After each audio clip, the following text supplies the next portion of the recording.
What I've been saying for a while now is finally coming true. And what we're seeing around the world is what's called the end of globalization. Globalization has failed the West and the United States of America.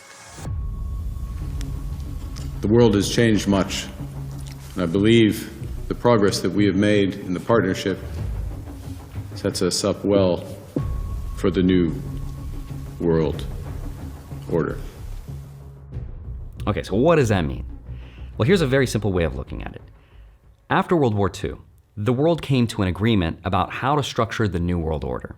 China became the factory of the world, Japan became the lender by keeping rates at zero, keeping the system liquid. Europe became the buyer and consumer of the world. They traded productivity and military for stability and social welfare.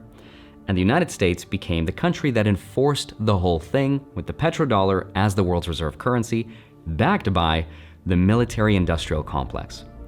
Now that system is what Simon Dixon coined as the proof of weapons network, which means if countries want to trade, or if they want money to build their economies, they have to agree to the rules. The rules were, use dollars to buy energy and do not mess with US interests. The petrodollar made sure that the world needed dollars to buy its energy. The military enforced it all, and financial institutions, along with the central banks, managed the flow of all this money. So if you play by the rules, you got access to investment markets and protection. And if you broke the rules, you got punished with things like sanctions or just outright war.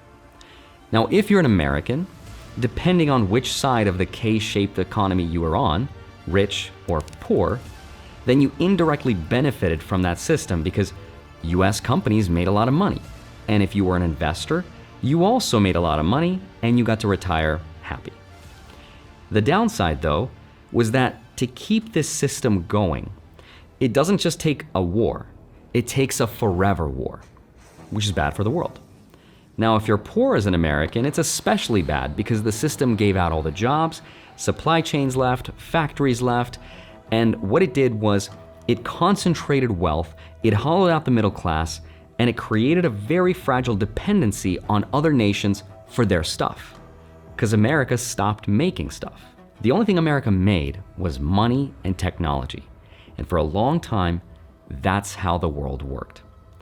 Technically, it still does, at least on paper, but it's coming to the end, because fast forward to today, and some of these nations decided to team up and said, okay, we'll make our own system then.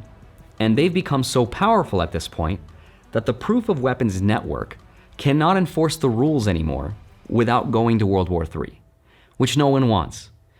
And at the most recent meeting at the World Economic Forum in Switzerland, which just happened, the people who sort of control these levers of power said that this game is over. Globalization has failed the West and the United States of America. It's a failed policy.